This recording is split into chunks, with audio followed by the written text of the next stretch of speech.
Hello students, मैं नीरज कुमार शर्मा और आप देख रहे हैं आप सबका फेवरेट चैनल वेब्स क्लासेस, जहां पर हम लोग कूलम्स लॉ के रिलेटिव बहुत ही इंटरेस्टिंग न्यूमेरिकल्स लेने वाले हैं और ये न्यूमेरिकल्स कंसेप्ट को काफ़ी क्लियर कर देगा। तो एक एक न्यूमेरिकल्स को हम लोग सॉल्व करने वाले हैं और साथ में हम लोग लास्ट का प्रीवियस ईयर का पूछा हुआ जेई का क्वेश्चंस वो भी हम लोग कुछ सॉल्व करेंगे और वीडियो के सबसे लास्ट में कुछ गोल्डन की पॉइंट्स मिलेगा जो कि और ही इस वीडियो को क्या कर देगा, इंटरेस्टिंग बना देगा। तो ओके, तो इसके पहले हम जो है कूलम्स लॉ के बारे में जो पढ़ लिए हैं, क्या होता है कूलम्स लॉ। तो हम लोग जानते हैं कि दो चार्ज के बीच का जो फोर्स होता है, दो चार्ज के बीच का जो फोर्स होता है, अगर एक Q1 चार्ज लेते हैं और एक Q2 लेते हैं तो इस दोनों का बीच का जो फोर्स होता है, फोर्स ऑफ अट्रैक्शन हो या रिपल्सन हो, अगर दो लाइक चार्जेज हो तो प्लस प्लस चार्जेज हो या माइनस माइनस चार्जेज हो। लाइक चार्जेज में क्या होता है, रिपल्सन होता है जो एक दूसरे को रिपेल करता है, जबकि अनलाइक चार्जेज में क्या होता है, अट्रैक्शन होता है जो कि एक दूसरे को क्या करता है, अट्रैक्ट करता है। अनलाइक चार्जेज हम लोग लेते हैं तो एक दूसरे को ये अट्रैक्ट करता है। ठीक है, तो ये दोनों चार्ज के बीच में जो फोर्स लगता है, ये फोर्स ऑफ अट्रैक्शन और रिपल्सन, इसका मैग्नीट्यूड कितना होता है, तो इसको हम जानते हैं F = K Q1Q2/r², जहाँ पर K का वैल्यू हम लोग क्या लेते हैं 1/4πε0, जिसका वैल्यू हम लोग 9 × 10⁹ न्यूटन मीटर स्क्वायर पर कूलम स्क्वायर बोलते हैं। ये वैल्यू कब होता है, जब एयर और वैक्यूम हो। एप्सिलॉन हम लेते हैं जब एयर और वैक्यूम हो तो उस केस में वैल्यू होता है। या के का हम लोग ओरिजिनल वैल्यू जो लेते हैं 1/4πε0 × εr होता है। इसको रिलेटिव परमिटिविटी बोलते हैं। इसको हम लोग क्या बोलते हैं, रिलेटिव परमिटिविटी बोलते हैं। तो ये जो फार्मूला था यहाँ पर कूलम्स लॉ का, यही और ये फोर्स में हम लोग ये जानते थे सुपरपोजिशन ऑफ फोर्सेस, दो या दो से ज़्यादा अगर फोर्सेस किसी भी पॉइंट चार्ज पर अगर सेवरल चार्जेस द्वारा Q1 Q2 Q3 Q4 मतलब ऐसे हो, अगर ये फोर्स F1 लगाता है, ये फोर्स F2 होता है और इसका वैल्यू अगर F3 होता है, तो ये नेट फोर्स इस चार्ज पर कितना होगा, तो एफ नेट का जो वैल्यू होता है वो वेक्टोरियल सम ऑफ, यानी कि इसका vector sum of F1 + F2 + F3 dot इसका वैल्यू होता है। तो ये सब हम लोग पढ़े हैं। इसके पहले का वीडियो जो है आपको यूट्यूब पे इजीली अवेलेबल मिल जाएगा, जहाँ पर हम लोग कूलम्स लॉ का vector form, position vector form या कूलम्स लॉ होता क्या उसके बारे में डिटेल में एक्सप्लेन करके लिखा हुआ है, पूरा दिया हुआ है। उसको आप देख कर आएंगे तो ये वीडियो का न्यूमेरिकल्स इजीली समझ में आएगा। अगर नॉलेज है तो ठीक है, न्यूमेरिकल्स को स्टार्ट कर सकते हैं, बना सकते हैं। अगर न्यूमेरिकल्स जिसको आ रहा है स्टार्टिंग का न्यूमेरिकल, तो वो लास्ट का कुछ इंटरेस्टिंग न्यूमेरिकल्स लगा सकता है जो कि उसको और ज़्यादा कूलम्स लॉ के बारे में बारीकियाँ को क्लियर कर देगा। चलिए तो ठीक है, स्टार्ट करते हैं। कूलम्स लॉ के रिलेटिव पहला न्यूमेरिकल्स हम लोग लेंगे। पहला न्यूमेरिकल सबसे पहला हम लोग फर्स्ट न्यूमेरिकल्स को हम लोग लेते हैं, स्टार्ट करते हैं। तो पहला क्वेश्चन क्या है, पहला है find the net electrostatic, question है कि फाइंड द नेट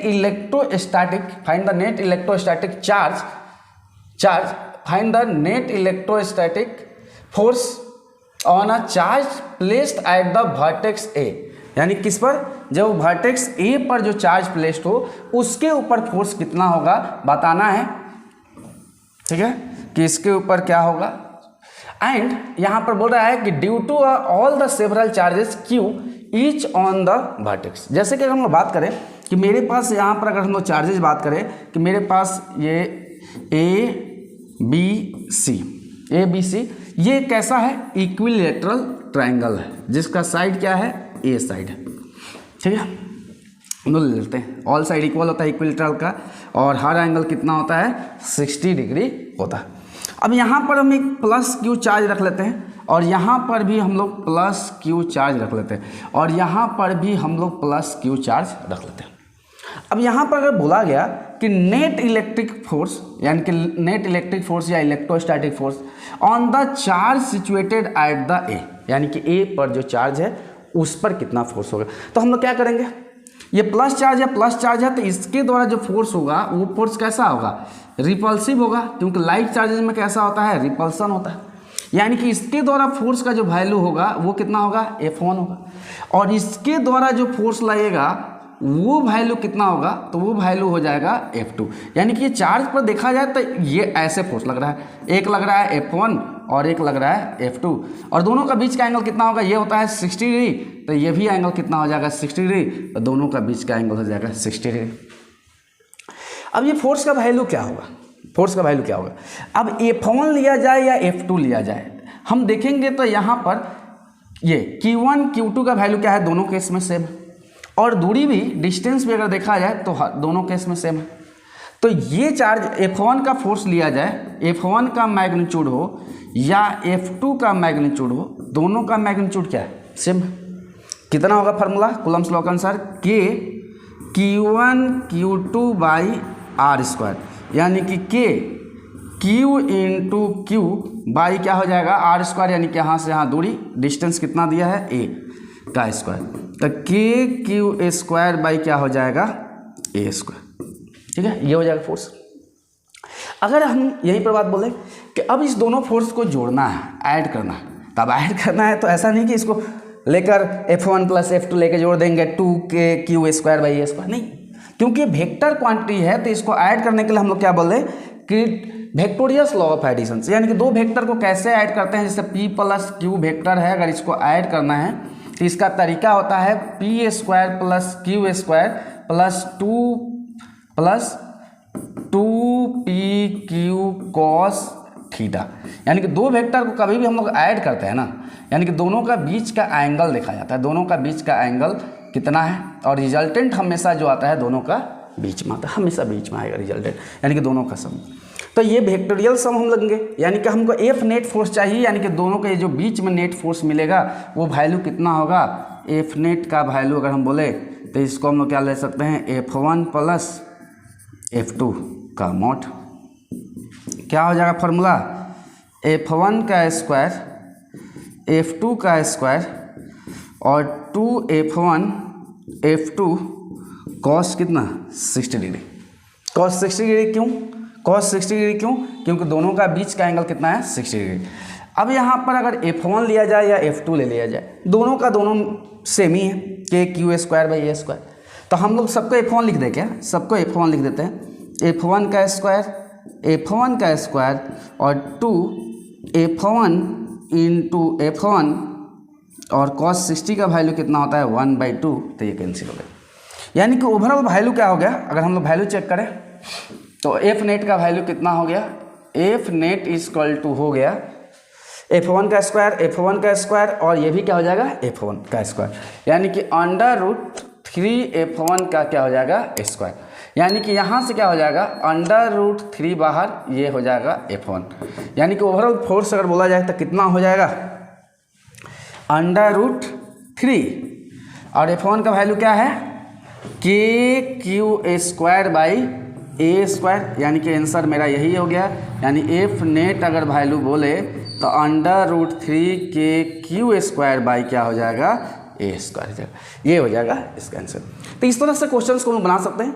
कभी कभी ऐसा होता है कि चार्ज का नेचर को बदल दे, कभी कभी ऐसा भी होता है कि चार्ज का नेचर को बदल दिया जाए, यानी कि ऐसा हो जाए कि ऐसा भी हो जाए। ठीक है, इसको नोट कर लेना है, वीडियो को पॉज करके नोट करते रहना है क्वेश्चंस को। क्वेश्चन जब भी आए तो सबसे पहले कोशिश करना है कि वीडियो को पॉज करना है, खुद से सॉल्व करना है, बाद में आंसर को मिलाना है, नहीं कि इंतजार करना है कि सॉल्यूशन सर कब आता है उस वक्त नोट करें। ओके चलिए, तो ठीक है, तो इसमें हम लोग थोड़ा सा देखते हैं। कभी कभी ऐसा होता है कि चार्ज का नेचर बदल जाए, यानी कि ऐसा हो सकता है कि यहाँ पर दे दे -Q चार्ज और यहाँ पर दे दे +Q चार्ज, ऐसा भी हो सकता है, और यहाँ पर Q चार्ज। तो अब उस केस में कैसा हो जाएगा, ये दोनों फोर्स कैसा हो जाएगा रिपल्सिव हो जाएगा, यानी कि ये ऊपर चला जाएगा, और ये दोनों फोर्स कैसा हो जाएगा तो अट्रैक्टिव हो जाएगा, यानी कि यहाँ पर इस केस में हो जाएगा अट्रैक्टिव। तो इस चीज़ को ध्यान, यानी कि अब यहाँ पर दोनों का बीच का एंगल कितना ले लेंगे 120 डिग्री लेंगे, यहाँ पर रिपल्सिव और ये कैसा हो जाएगा अट्रैक्टिव हो जाएगा।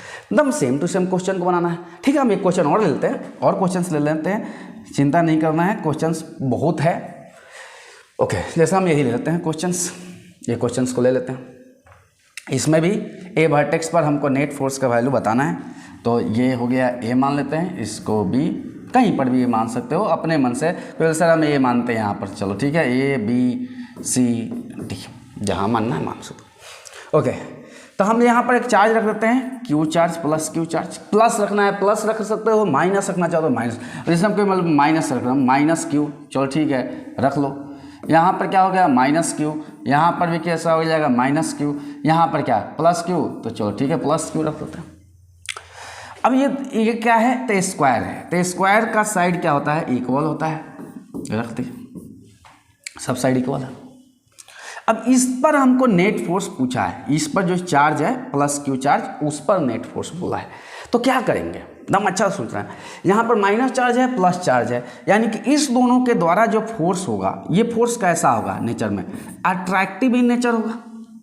यानी कि यहाँ पर F1 होगा, ये इसको खींचेगा, ये भी इसको खींचेगा, ठीक है। यानी कि force on A due to B attractive होगा, ये अपने तरफ अट्रैक्ट करेगा। और यही A पर अगर फोर्स इसके द्वारा बोला जाता है, ये भी इसको क्या करेगा, अट्रैक्ट करेगा, तो इसको हम F2 मान लेते हैं। लेकिन अगर बोला जाए फोर्स ऑन ये C, तो अगर इसके द्वारा force on A due to C, तो ये कैसा है, लाइक चार्ज है। तो लाइक चार्ज एक दूसरे को क्या करेगा, रिपेल करेगा, यानी कि ये हो जाएगा F3। लाइक चार्ज एक दूसरे को क्या करता है, तो रिपेल करेगा, तो ये रिपेल कर दिया, ठीक है। ये साइड A दिया है, ये साइड A दिया है, तो ये कितना हो जाएगा, ये देख लो, बेस परपेंडिकुलर, तो Pythagoras theorem A² plus A² कितना हो जाएगा, A√2, A√2। तो ये फोर्स अगर हम बात करें F1 और F2, ये दोनों फोर्स कैसा हो जाएगा, तो इक्वल हो जाएगा, F1 भी और F2 भी। क्यों हो जाएगा, क्योंकि चार्ज का मैग्नीट्यूड सेम है, और डिस्टेंस देखा जाए तो डिस्टेंस भी सेम है दोनों केस में। ये भी A है, तो ये भी A है, ठीक है, ये दोनों इक्वल है। ओके, तो हम देख लेते हैं F1 और F2 का मैग्नीट्यूड सेम होगा, तो F1 का मैग्नीट्यूड इक्वल टू F2 का मैग्नीट्यूड कितना हो जाएगा, फार्मूला क्या होता है, KQ1 Q2/R², यानी कि Q² क्योंकि Q इंटू Q है, Q² क्या हो जाएगा, A²। जबकि अगर हम F3 का वैल्यू का बात करें, तो F3 का मैग्नीट्यूड अलग होगा थोड़ा। क्यों, क्योंकि Q इंटू Q तो ये है, ठीक है, लेकिन यहाँ पर डिस्टेंस जो है आपकी बार A√2 क्या है, 2 का स्क्वायर, यानी कि KQ²/2A², ये हो जाएगा। तो सबसे पहले हम लोग दो फोर्स को ऐड करते हैं, किसको किसको, F1 और F2 को, F1 और F2 ये दोनों को हम लोग ऐड करते हैं।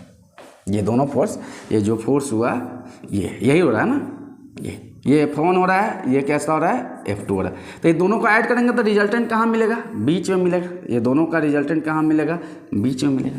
यानी कि F1 और F2 का जो मैग्नीट्यूड आएगा, ये दोनों का कहाँ मिलेगा, बीच में, और F3 गया इधर। तो पहले हम मैग्नीट्यूड निकाल लेते हैं फिर से वेक्टर्स लॉ ऑफ एडिशन से। तो F1 प्लस F2 का मैग्नीट्यूड ये कितना हो जाएगा, √F1 का स्क्वायर F2 का स्क्वायर 2F1 F2 कॉस कितना 90 डिग्री, क्योंकि दोनों का बीच में एंगल कितना बना, 90 डिग्री का एंगल बना है। यहाँ पर दोनों का बीच में कितना 90 डिग्री का एंगल बना है। ओके, cos 90 का वैल्यू कितना होता है, 0। cos 90 का वैल्यू अगर बोला जाए 0, तो ये पार्ट क्या हो गया, 0 हो गया। तो ओवरऑल कितना हो जाएगा, F1 और F2 दोनों क्या है, दोनों भाई क्या है, दोनों का मैग्नीट्यूड क्या है, सेम है। तो यानी कि KQ²/A² और KQ²/A² का स्क्वायर। अब इस दोनों में से क्या कॉमन निकल जाएगा, KQ²/A²। जैसे निकल जाएगा तो ये √2, ये वैल्यू तो आ गया। अब हमको नेट फोर्स चाहिए, नेट फोर्स। तो हम इसमें से हम कोई भी ले सकते हैं, या तो इसको बड़ा ले सकते हैं या तो इसको बड़ा ले सकते हैं, लेकिन हम थोड़ा सा लॉजिकली सोचते हैं कि बड़ा होगा कौन। ओके, F3 का वैल्यू कितना है, /2 से डिवाइड हो रहा है, यहाँ पर √2 से क्या हो रहा है, मल्टीप्लाई हो रहा है। तो क्लियर बात है कि ये फोर्स क्या होगा, बड़ा होगा और ये छोटा होगा। दोनों का बीच में 180 डिग्री का एंगल है, तो दोनों को सब्ट्रैक्ट कर देंगे। जैसे कि नॉर्मली अगर किसी बॉडी पर 5, अगर बात बोलें किसी बॉडी पर 5 न्यूटन का फोर्स इधर से लगा, 8 न्यूटन के इधर, जब अपोजिट होता है तो नेट फोर्स कितना होता है, 3 न्यूटन होता है। तो यहाँ पर अपोजिट है तो इसको ऐड कर देंगे। तब ये कितना हो जाएगा, नेट फोर्स कितना हो जाएगा, नेट फोर्स ये ज़्यादा है तो k q square by a square under root 2 minus this k q square by 2a square, यानी कि k q square by a square common हो जाएगा अंडर रूट 2 माइनस 2, ये हो जाएगा आंसर, इतना न्यूटन। तो इस तरह से क्वेश्चंस को, इस तरह का क्वेश्चंस आएगा तो हम लोग इजीली बना सकते हैं। ओके, वीडियो को नोट करना है, पॉज करके वीडियो में जितना भी लिखा हुआ है उसको नोट करते हैं। ओके, अगला question, find the net electrostatic force on a charge situated at the corner of the at the centre of the polygons. एक पॉलीगन्स का find the net electrostatic force on a charge situated at the centre of the polygons, यानी किसी भी, यहाँ पर किसका बात बोला जा रहा है, सेंटर का, सेंटर पर पॉलीगन्स का फोर्स का वैल्यू कितना होगा। तो ऐसे तो देख लेते हैं, ले लेते हैं वैल्यू, ए हो गया, बी हो गया, सी हो गया, इस पर प्लस क्यू चार्ज, इस पर भी हम प्लस क्यू चार्ज, और इस पर भी हम लोग क्या लेते हैं, प्लस क्यू चार्ज। ठीक है, अगर हम लोग देखते हैं इसके सेंटर पर, तो सेंटर पर भी हम एक चार्ज पार्टिकल को ले लेते हैं, हम एक सेंटर पर चार्ज पार्टिकल को ले लेते हैं अपने मन से, ठीक है, प्लस क्यू ए ले लेते हैं। ओके, और ये कैसा है, इक्विलेटरल ट्रायंगल, इक्विलेटरल ट्रायंगल। तो अब यहाँ पर इस चार्ज पार्टिकल पर कितना फोर्स लगेगा, ये एक दूसरे को क्या करेगा, रिपेल करेगा, यानी कि ये फोर्स कैसा लगेगा, ये एक दूसरे को क्या करेगा, रिपेल करेगा, ये भी रिपेल करेगा, ये भी रिपेल करेगा, ये भी रिपेल करेगा, यानी कि सब एक दूसरे को क्या कर रहा है, रिपेल कर रहा है, रिपेल कर रहा है। यानी कि अगर हम बात करें ए द्वारा, ये फोर्स का वैल्यू हम F1 मान के चले, अगर बी द्वारा वाला चार्ज पर हम मान चले कि इसके द्वारा कितना हुआ, तो इसके द्वारा हम मान के चले F2, इसके द्वारा हम क्या ले लें, F2 ले लें, ठीक है, और इसके द्वारा क्या ले लें, F3 ले लें। जैसे ये ऐसे है, यही तो है, यही तो है। एक फोर्स कैसा हो जाएगा, यहाँ पर क्या हो जा रहा है, F1, ये कैसा हो जा रहा है, F2 हो जा रहा है, और ये कैसा हो जा रहा है, F3 हो जा रहा है। ठीक है, सब एंगल कितना हो जाएगा, क्लियर सोचना है, थोड़ा सोचना है। ये 60 डिग्री एंगल आता है ईच, तो ये एंगल कितना हो जाएगा, 30 डिग्री, ये भी एंगल कितना हो जाएगा, 30 डिग्री, और किसी भी ट्रायंगल का तीनों एंगल का सम कितना होता है, 180 डिग्री, तो ये एंगल कितना हो जाएगा, 120, यानी कि हर एंगल ये कितना हो जाएगा, 120 हो जाएगा। ठीक है, तो हमको तो फोर्स चाहिए, तो उसके लिए सबसे पहले तो हमको ये डिस्टेंस चाहिए, डिस्टेंस अगर मिले तब जाकर तो काम चलेगा कि ये डिस्टेंस चाहिए, डिस्टेंस चाहिए। तो ठीक है, हम इसका नाम डी देते हैं, और यहाँ से एक ट्रायंगल निकालते हैं। यहाँ से मेरे को एक ट्रायंगल दिखाई दिया एकदम क्लियर सा, यहाँ से ये टोटल दूरी ए है, तो ये वैल्यू कितना हो जाएगा, a/2, और ये भी दूरी कितना हो जाएगा, a/2, तो यानी a/2। ये एंगल कितना है, 30 डिग्री। ओके, दिख रहा है एकदम क्लियर। अब यहाँ पर ये क्या हो जाएगा, ये O हो गया, ये D हो गया, और ये C हो गया। तो हमको तो ये डिस्टेंस चाहिए ना, हमको तो ये डिस्टेंस चाहिए, क्योंकि हमको निकालना है फोर्स, तो ये डिस्टेंस चाहिए। अब ये डिस्टेंस कैसे मिलेगा, तो बेस दिया है और हाइपोटेनियस चाहिए, तो किससे जाना पड़ेगा, कॉस से। कॉस का होता है बेस, यानी कि cos 30 degree equal to base, base कितना दिया है, a/2, और हाइपोटेनियस हमको मालूम नहीं है। कॉस 30 का वैल्यू कितना होता है, ये होता है √3/2 a/2 इंटू OC, 2 से 2 कैंसिल, यानी कि OC इक्वल टू a/√3, यानी क्लियर बात आ गया कि ये वैल्यू कितना हो गया, a/√3 हो गया, a/ कितना हो गया, √3। तो अब यहाँ से फोर्स F1 का मैग्नीट्यूड लिया जाए या F2 का मैग्नीट्यूड लिया जाए, F1 का लिया जाए या F2 का लिया जाए या F3 का लिया जाए, सबका सेम होगा, क्योंकि डिस्टेंस क्या है, सेम। ये भी डिस्टेंस एकदम सेम हो जाएगा, कितना, तो a/√3, ये भी डिस्टेंस सेम हो जाएगा, a/√3, और ये भी डिस्टेंस सेम हो जाएगा, a/√3। तो F1 का मैग्नीट्यूड हम लें, अगर हम बात करें F1 का मैग्नीट्यूड ले या F1 का मैग्नीट्यूड ले या F2 का मैग्नीट्यूड ले या F3 का मैग्नीट्यूड ले, सबका मैग्नीट्यूड क्या है? सेम है। तो सेम है तो ये वैल्यू क्या हो जाएगा? K Q square Q1 into formula क्या होता है, अभी तो बताया था, फार्मूला क्या होता है? Q1 into Q2 by r square, यानी कि K Q square by distance कितना आया? A बाई √3, तो A बाई √3 का स्क्वायर। जैसे ये स्क्वायर करेंगे तो ये A बाई 3 हो जाएगा, ऊपर A स्क्वायर बाई 3 हो जाएगा, तो 3K क्यू स्क्वायर बाई क्या हो जाएगा? A square. ठीक है, ये हो गया, ये वैल्यू मिल गया F1 F2 का वैल्यू। अब हमको ऐड करना पड़ेगा कोई भी फोर्स को। अब हम चाहेंगे कि F1 F2 को ऐड करना, कर सकते हैं, लेकिन जो F1 F2 को ऐड करेंगे उसके वजह से जो रिजल्टेंट मिलेगा कहाँ मिलेगा? बीच में मिलेगा। देखो एक बात दिमाग में डालो, कभी भी दो वेक्टर को ऐड किया जाता है ना, उसके वजह से रिजल्टेंट बीच में मिलता है। अगर दोनों का मैग्नीट्यूड इक्वल है तो रिजल्टेंट दोनों की तरफ से सेम एंगल पर मिलेगा। जैसे यहाँ पर दोनों का मैग्नीट्यूड सेम है तो यहाँ से रिजल्टेंट ये 60 डिग्री पर मिलेगा, तो ये भी 60 डिग्री पर, यानी कि ये लाइन पर ऐसे मिलेगा। तो ऐड कर लेते हैं F1 और F2 को। जैसे ही हम लोग ऐड करेंगे ये क्या हो जाएगा? √F1 का स्क्वायर F2 का square 2F1 F2 cos 120 degree, क्योंकि दोनों का बीच का एंगल कितना है? 6, यहाँ से 120। ठीक है, तो ये क्या हो जाएगा? F1 F2 सब इक्वल है तो सबको हम लोग क्या मान सकते हैं?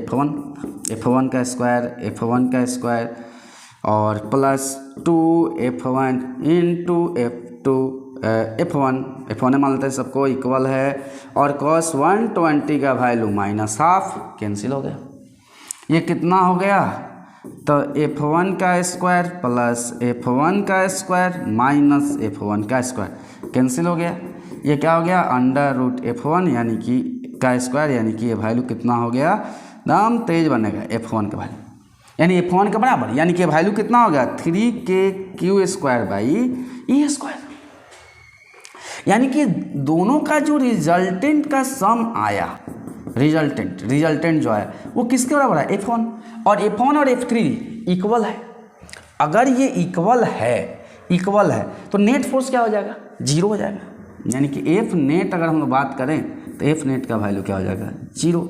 क्योंकि किसी सिस्टम पर अगर हम लोग बात करें कि 5 न्यूटन का फोर्स इधर से भी लगा दे, 5 न्यूटन का फोर्स इधर से भी लगा दे, अब सिस्टम जाएगा कहाँ भाई? सिस्टम तो किस में रहेगा?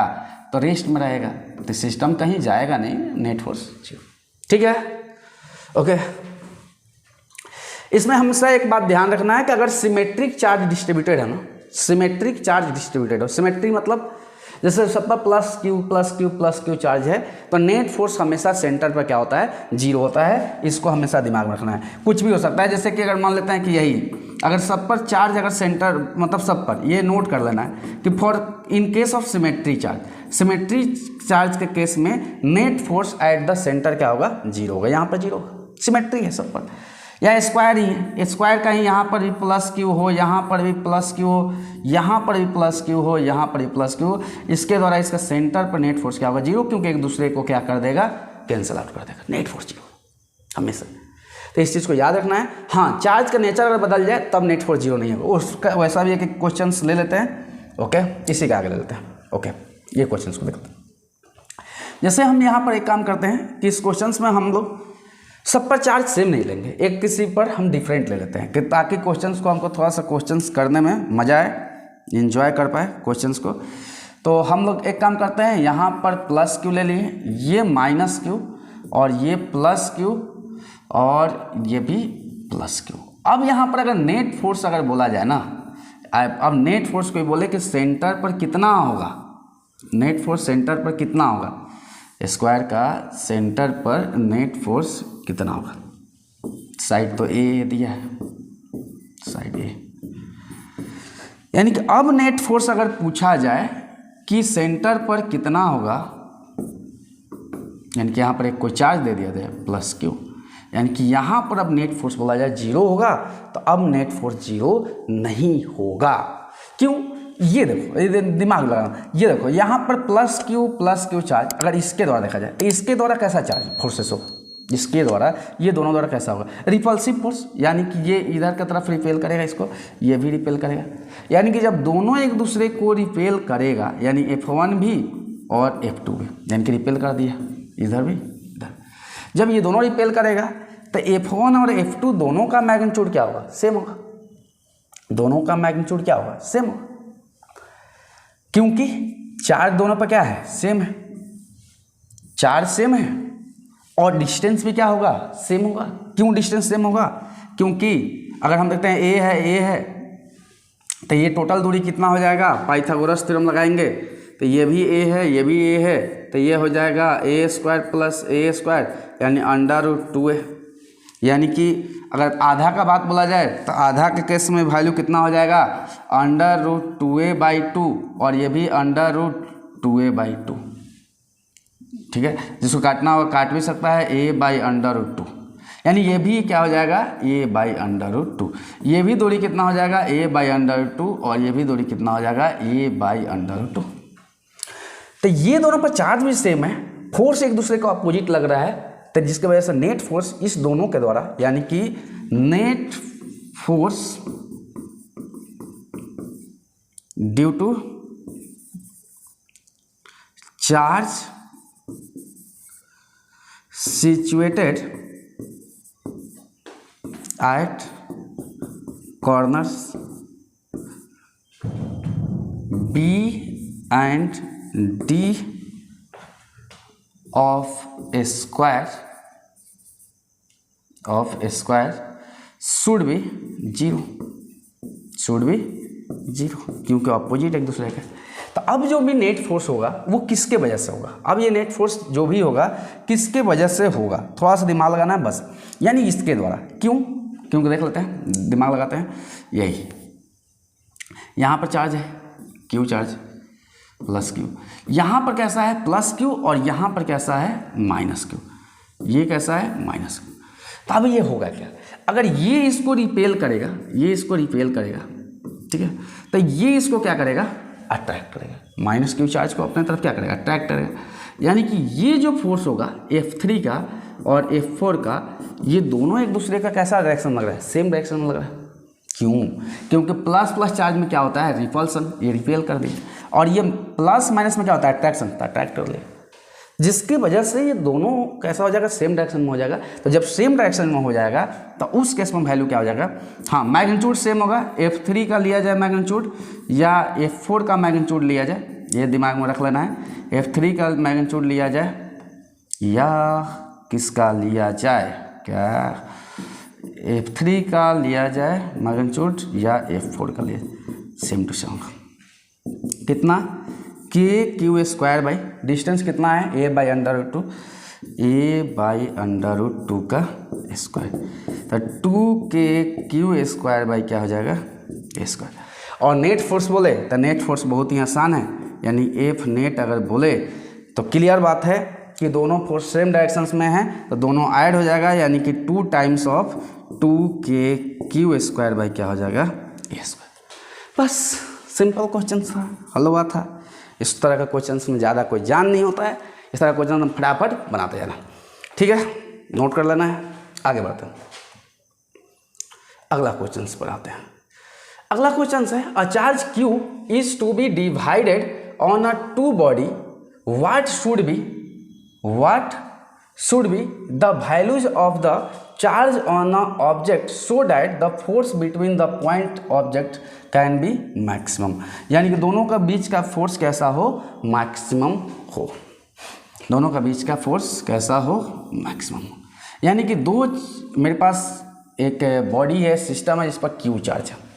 अब Q चार्ज को कैसे डिवाइड किया जाए, कि इसको जब हम एक दूरी पर रखेंगे, दूरी पर जैसे कि हम मान लेते हैं कि x दूरी पर रखते हैं, तो x दूरी पर रखेंगे तो ये फोर्स कैसा हो जाएगा, मैक्सिमम होगा। मैक्सिमम हो या मिनिमम का केस हो तो उस केस में हमको करना पड़ता है डिफरेंशिएशन।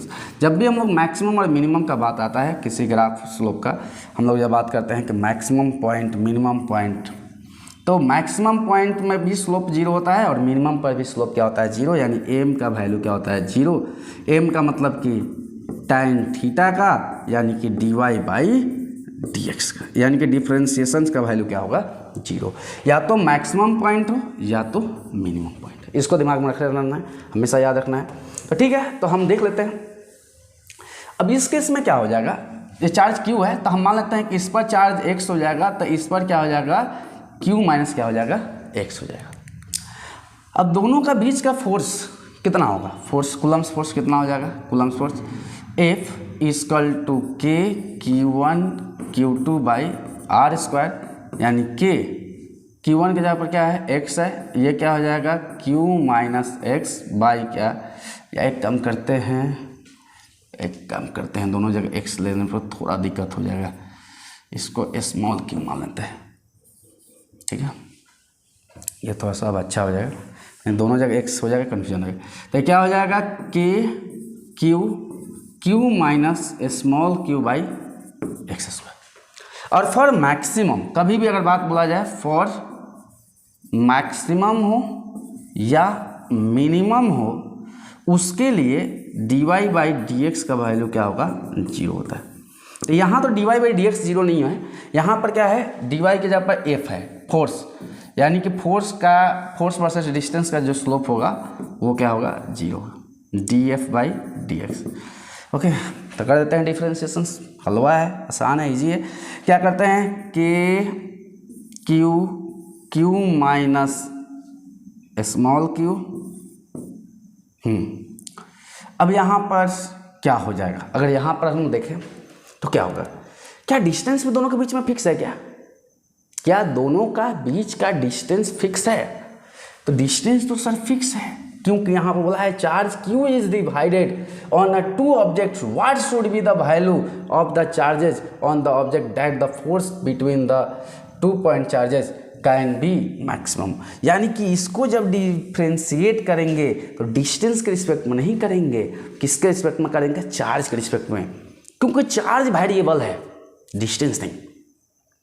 यानी कि फोर्स चार्ज के कंपेरिजन में कैसे वैरी कर रहा है, तो यहाँ पर हमको लेंगे df बाई डी क्यू लेंगे, समझ बात आ रहा है। तो यहाँ पर क्या हो जाएगा, k बाहर एक्स स्क्वायर भी बाहर। अब यहाँ पर इसको डिफ्रेंशिएट करना है, यानी किसका डिफ्रेंशिएशन होना चाहिए, d by d Q of q minus q। अब ये किस पर है डिफ्रेंशिएशन, अगर देखा जाए तो ये फॉर्मूला एक होता है किसमें, u इंटू वी में। तो जब भी हम लोग डिफ्रेंशिएशन करेंगे ये वैल्यू कितना आना चाहिए, जीरो। तो जीरो जब आ गया तो इसको ले जाकर जीरो में जीरो कर दो, काम खत्म, उड़ा दो इसको पहले। तो ये क्या हो जाएगा, u इंटू वी में। तो हम क्या करते हैं, u को छोड़ते हैं v का डिफ्रेंशिएशन, यानी कि v का जब डिफ्रेंशिएशन करोगे d q by q minus q by d q by d q, फिर उसके बाद v को छोड़ते हैं q माइनस क्यू और d q by d q equal to zero.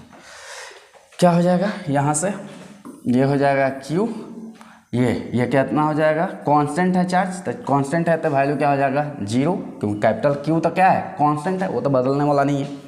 ये वैल्यू कितना हो जाएगा, -1, ठीक है।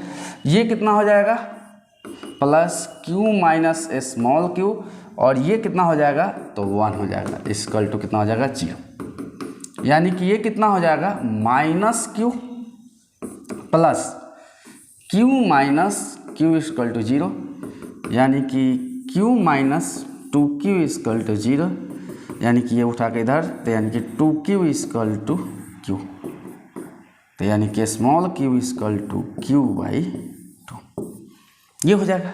यानी कि दोनों पर कैसा चार्ज डिस्ट्रीब्यूटेड हो, तो दोनों पर इक्वली अगर चार्ज डिस्ट्रीब्यूटेड हो तो दोनों का बीच का फोर्स कैसा होगा, मैक्सिमम होगा। ठीक है, समझ बात आ गया। तो आगे बढ़ते हैं, अगला क्वेश्चन। अगला है the point charge Q2 equal to 3 into 10⁶ coulomb and Q1 equal to 5 into 10⁶ coulomb are located at the 3 into 3 5 1, ये कोऑर्डिनेट दिया है, ये क्या दिया है, कोऑर्डिनेट दिया है, ये एक कोऑर्डिनेट दिया है एंड एक कोऑर्डिनेट क्या दिया है 1 3 2, ये दो ठो कोऑर्डिनेट दिया, दो ठो कोऑर्डिनेट। फाइंड द F12 यानी कि फोर्स ऑन, इसको हम बोलते हैं फोर्स ऑन 1 ड्यू टू 2 और force on 2 due to 1 using the vector form of the Coulomb's law. Vectors form में हमको निकालना है, तो निकालते हैं।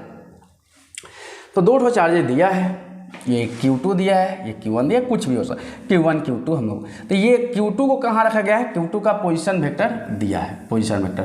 तो हम इसको वेक्टर फॉर्म में लिख लेते हैं, कोऑर्डिनेट दिया है तो इसको पोजीशन वेक्टर में लिख लेते हैं। ओके, या Q2 है तो इसीलिए हम इसको क्या मान लेते हैं, R2 मान लेते हैं। ओके, R2 इक्वल टू कितना हो जाएगा पोजीशन वेक्टर में, इसको हम लोग क्या बोलते हैं, X Y और Z। तो 3I प्लस 5J प्लस के 1 के। फिर उसी तरह इसका पोजीशंस में हम ले लेते हैं R1 का। तो R1 का पोजीशंस कितना हो जाएगा, I प्लस कितना 3J प्लस 2 के, यानी कि इसके द्वारा। ठीक है, दोनों का पोजीशन वेक्टर निकाल, यानी कि दो चार्जेज है, ये दो चार्जेज है। हम एक का नाम 1 यानी कि इसी को दिया है Q1 और एक का नाम दे दिया है Q2। ठीक है, तो एक Q1 एक Q2, Q1 का भी वैल्यू दिया है और Q2 का भी वैल्यू दिया है। दोनों का हम पोजीशन वेक्टर ले लिए, R1 का भी वैल्यू और R2 का वैल्यू। अब यहाँ पर बोला कि force on 1 due to 2, force on 1 due to 2, यानी कि फोर्स ऑन 1 ड्यू टू 2। तो फार्मूला क्या हो जाएगा, K Q1 Q2 by R square. R क्या हो जाएगा, यहाँ से ये दूरी, R क्या हो जाएगा, यहाँ से यहाँ दूरी। अभी हम Q1 लिए तो इसके लिए हम ये R1 मान लिए और ये क्या मान लिए R2। तो हमको यहाँ से यहाँ तक दूरी यही R वेक्टर होगी। तो R वेक्टर कैसे निकलेगा, हम लोग R वेक्टर को कैसे निकाल सकते हैं, वही चीज़ पर तो हमको फोकस करना है, थोड़ा समझना है। यानी कि ये पहले चार्ज देख लेना है, चार्ज का नेचर कैसा है, ये 3 × 10⁻6 कूलम और 5 × यानी कि फोर्स कैसा होगा, दोनों का बीच में जो फोर्स होगा वो रिपल्सिव होगा। यानी कि अगर बात बोला जाए कि force on 1 due to 2, force on, इसी को हम 1 मान लिए हैं, इसको 2 मान लिया, force on 1 due to 2, force on 1 due to 2, यानी कि 2 किस पर फोर्स ऑन 1 ड्यू टू 2। 2 कैसे फोर्स लाएगा, रिपेल करेगा इसको, यानी कि फोर्स ऑन 1 ड्यू टू 2 इसको रिपेल कर देगा, और फोर्स ऑन 2 ड्यू टू 1 ये इसको रिपेल कर देगा। ठीक है, यानी कि इसका डायरेक्शन कितना होगा, फोर्स ऑन 1 ड्यू टू 2, ये 2 से लेकर 1 की तरफ यूनिट वेक्टर हुआ है, कहाँ से कहाँ, 2 से लेकर 1, तो 2 से 1 लेकर 1 हो जाएगा। अभी वैल्यू कितना हो जाएगा, सब चीज़, K का वैल्यू 9 × 10⁻9 और Q1 का वैल्यू दिया है, यहीं पर दिया है Q1 का भी और Q2 का भी। Q1 का वैल्यू डाल सकते हैं 5 × 10⁻6 और इधर भी दिया है, तो कितना हो जाएगा 3 × 10⁻6 बाई दूरी कितना दिया है, डिस्टेंस कितना दिया है। तो सर डिस्टेंस तो नहीं मालूम चला, डिस्टेंस तो निकालना पड़ेगा, तो निकाल लेते हैं। R = R2 माइनस क्या कर दे R1। अब R2 माइनस R1 क्यों, देखो एक चीज़ दिमाग में पहले डाल लो। अगर हम लोग बात करें यहाँ से ये गया ये प्लस ये, हम लोग दो तरीक़ा से निकाल सकते हैं, दो तरीक़ा से निकालते हैं। एक ये भी निकाल सकता है R2 माइनस R1, और एक तरह से हम लोग निकाल सकते हैं, इसको निकालने का दूसरा तरीका जो है, एक केस में नेगेटिव आएगा, यानी R1 माइनस क्या ले सकते हैं, R2 भी ले सकते हैं पोजीशन वेक्टर, क्योंकि कोई ऐसे जाएगा, यानी कि sum of 2 regular side equal to क्या, रिजल्टेंट साइड। कोई ऐसा ले ले, sum of 2 regular side equal to resultant side. Okay, तो हम ले लेते हैं R2 माइनस R1, कैसे भी ले लेते हैं, हमको मैग्नीट्यूड से मतलब है। तो यहाँ पर जब हम R2 में से यहाँ से माइनस कर देंगे, 3 में से 1 जाएगा तो कितना हो जाएगा 2i। ओके, 5 में से 3 जाएगा तो कितना हो जाएगा 2j, और यहाँ पर माइनस करेंगे 1 में से, तो ये क्या हो जाएगा -k। अगला करेंगे तो कुछ इसमें ज़्यादा कोई अंतर नहीं, -2i हो जाएगा, -2j हो जाएगा, +k हो जाएगा, यही तो होगा ना। लेकिन हमको तो मतलब है किससे, मैग्नीट्यूड से ना।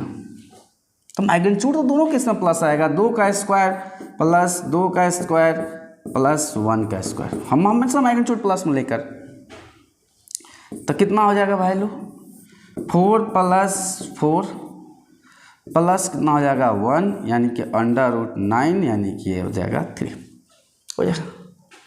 ओके, तो हम लोग ले लेते हैं यहाँ पर वैल्यू, यानी कि कितना हो जाएगा 3 का स्क्वायर।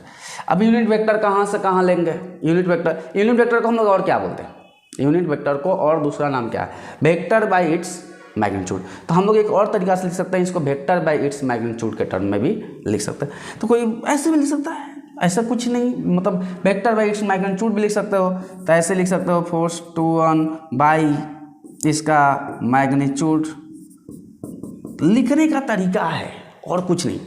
ये 9 क्या हो जाएगा, कैंसिल हो जाएगा। अब ये कितना हो जाएगा 5 3 जा 15 इंटू 10 का पावर 9 और ये कितना हो जाएगा 9 और ये कितना है तो 12 है, 9 और 12, तो 9 प्लस 12। तो ये लिखना चाहता है तो लिख लो ना भाई, डायरेक्शंस लिखना है तो लिख लो। अब ये वेक्टर कितना हो गया, तो फोर्स हम लोग कहाँ से कहाँ जा रहे हैं 2 से 1, तो 2 से 1 के केस में कितना हो जाएगा 2 से 1, तो 2 से 1 ये कहाँ पर 2 से 1 कौन सा हो जाएगा 2 से 1, यानी कि ये हो जाएगा 2 से 1 और ये हो जाएगा 1 से 2, तब ये लेना है, ये लेना है, यानी कि यहाँ पर हम लोग क्या ले लेंगे -2i -2j और प्लस क्या हो जाएगा k हो जाएगा। 22 का मैग्नीट्यूड तो हमेशा सेम यानी कि 3, और काटना चाहते हो तो काट सकते हो, उसमें कुछ ऐसा नहीं, यानी कि 5 × 10 टू द पावर कितना हो जाएगा 5 × 10 टू द पावर 9 × 11 यानी कि 21 इंटू यूनिट वेक्टर कितना है -2i -2j और प्लस के, यूनिट वेक्टर नहीं है वेक्टर है क्योंकि 3 तो हम तो काट दें यहाँ से, तो -2i -2j और प्लस के। अगर कोई बोल दे कि इसका मैग्नीट्यूड बताइए तो मैग्नीट्यूड तो हम लोग इजीली बता सकते हैं। मैग्नीट्यूड कोई पूछे कि फोर्स ऑन 2 ड्यू टू 1 इसका मैग्नीट्यूड बताइए, कि मैग्नीट्यूड या 1 हम लिए हैं, तो फोर्स ऑन 1 ड्यू टू 2, तो मैग्नीट्यूड जब बोले तो 5 × 10 टू द पावर 21, और जब मैग्नीट्यूड लेंगे तो इसका मैग्नीट्यूड कितना आया था 3, यानी कि 3 यानी कि ये कितना हो जाएगा 15 × 10 टू द पावर 21 न्यूटन। तो आंसर इजीली आ सकता है किसी भी क्वेश्चंस का। अब ये एक ठो हम निकाल दें, सिमिलरली इसको भी निकाल लेना है यूजिंग द वेक्टर फॉर्म, हम सेम टू सेम निकाल लेना है, क्वेश्चंस को नोट कर लेना, ठीक है, तो इसको नोट कर लेना है। ओके, तो उसी तरह हम लोग अगला क्वेश्चंस पर चलेंगे।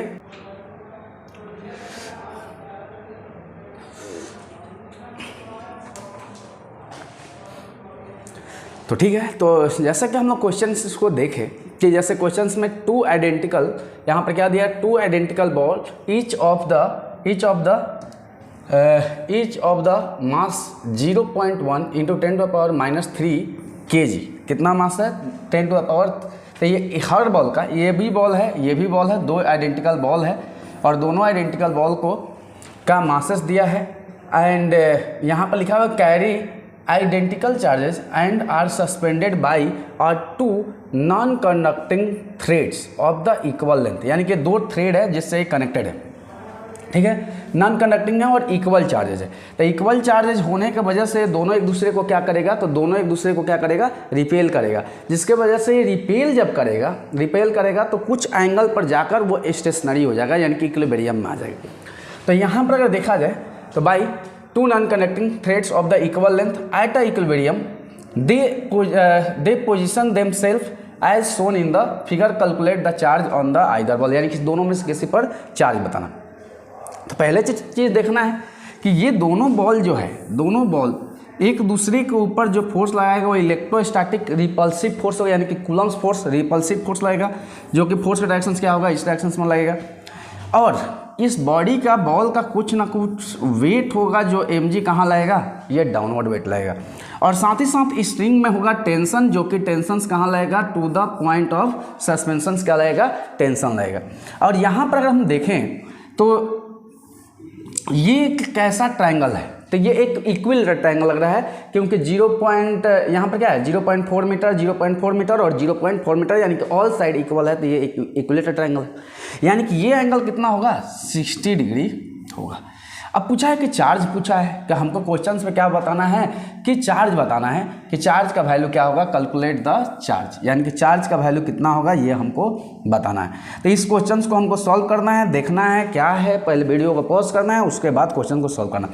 तो ठीक है, तो हम देख लेते हैं यहाँ पर ये एंगल कितना हो जाएगा, बीच से हम इसको डिवाइड कर देते हैं 30 डिग्री, तो ये भी कितना हो जाएगा 30 डिग्री हो जाएगा, तो ये भी 30 डिग्री हो जाएगा। तो अब ये टेंशन का 2 कंपोनेंट होगा, एक क्या जिसके साथ एंगल बना है, ये जिसके साथ एंगल बना है तो उसके अलाउंग क्या हो जाएगा टी कॉस, यहाँ पर टी कॉस कितना हो जाएगा तो 30 डिग्री हो जाएगा, और जिसके साथ एंगल नहीं बनाया उसके साथ क्या हो जाएगा टी साइन 30 डिग्री। वेक्टर का तो यही रूल्स होता है, जिसके साथ एंगल बनाए कॉस थीटा, जिसके साथ नहीं बनाए उसके साथ साइन थीटा। और ये कंपोनेंट और ये कंपोनेंट दोनों एक दूसरे का इक्वल होगा, क्योंकि सिस्टम किस में है तो सिस्टम बोल दिया गया है कि सिस्टम है इक्विलिब्रियम में।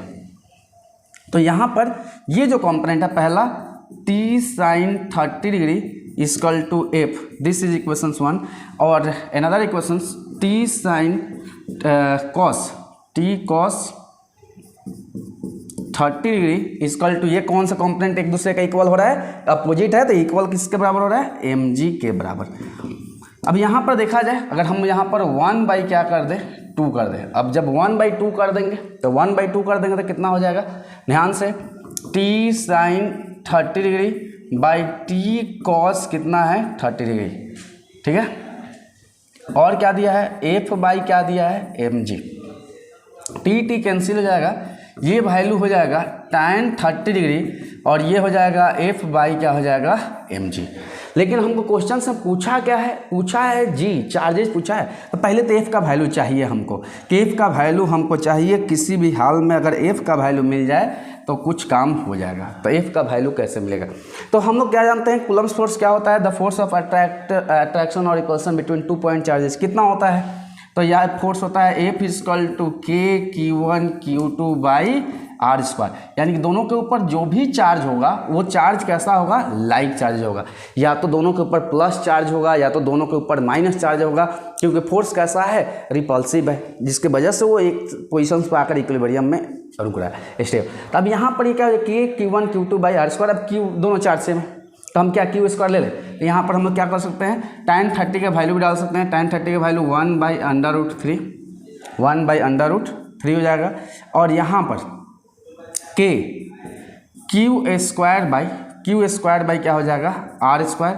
बाई नीचे कितना हो जाएगा mg, थोड़ा दिमाग लगाना है बस, 1/√3, के का वैल्यू कितना होता है 9 × 10⁹, और Q स्क्वायर का तो वैल्यू तो हमको निकालना है, ये तो हमको पता ही नहीं है, यही निकालना है, और आर स्क्वायर नीचे चला जाएगा, तो आर का वैल्यू कितना दिया है 0.4 मीटर, तो ये नीचे चला जाएगा, तो 0.4 मीटर का क्या हो जाएगा स्क्वायर, और mg, तो मास ऑफ बॉल तो दिया है, मास ऑफ बॉल कितना दिया है, ये मास ऑफ क्या दिया है बॉल, मास ऑफ बॉल कितना दिया है क्वेश्चन में दिया हुआ है कि 0.1 × 10⁻³ यानी कि 10⁻, कितना ये वैल्यू हो दिया है, तो 0.1 × 10⁻³ तो इसको लगभग 10⁻ क्या मान सकते हैं -4 मान सकते हैं, तो ये कितना हो जाएगा 10⁻⁻4, तो ये दिया हुआ है वैल्यू, और g का वैल्यू कितना हो जाएगा ये 10 हो जाएगा, तो g का वैल्यू अगर हम लोग 10 ले लेते हैं तो ये ओवरऑल सिस्टम कितना हो जाएगा 9 × 10⁻9 × Q स्क्वायर अपॉन 0.4 का स्क्वायर कितना हो जाएगा 0.16 × 10⁻1, तो -4 + 1 हो जाएगा।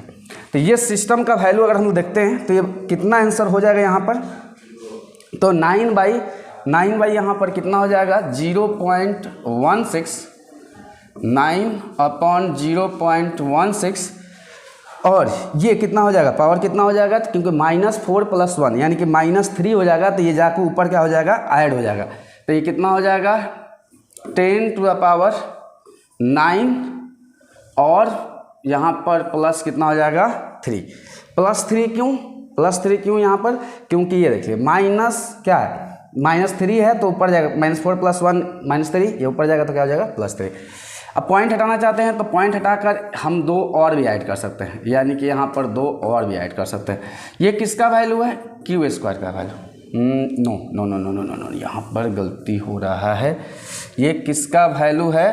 तो ये है 1/√3 equal to 9 into 10 to the power कितना था 9, और ये गया तो कितना हो गया +3, और नीचे कितना है तो 0.16 है, तो पॉइंट हटाएंगे तो ऊपर +2 और हो जाएगा।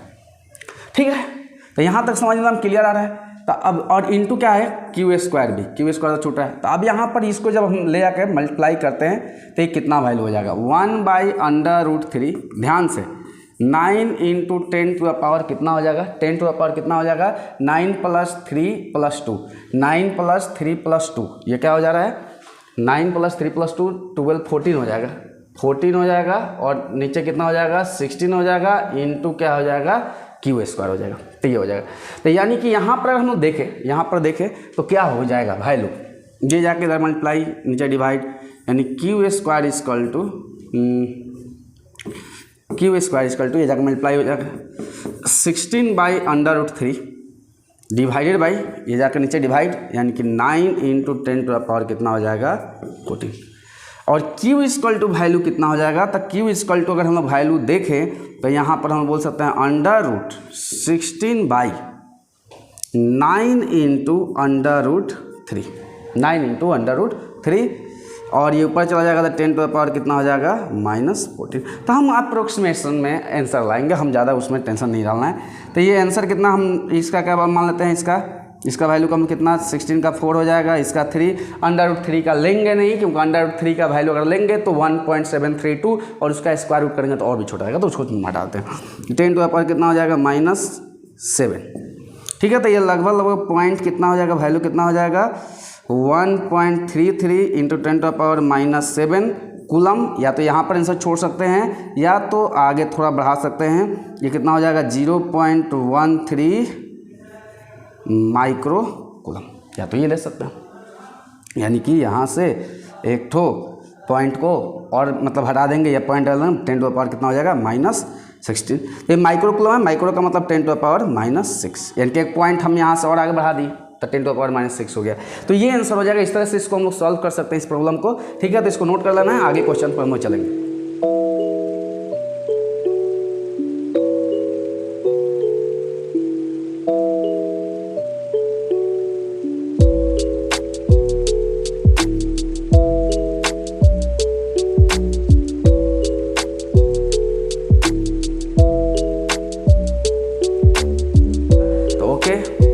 Thank you for watching.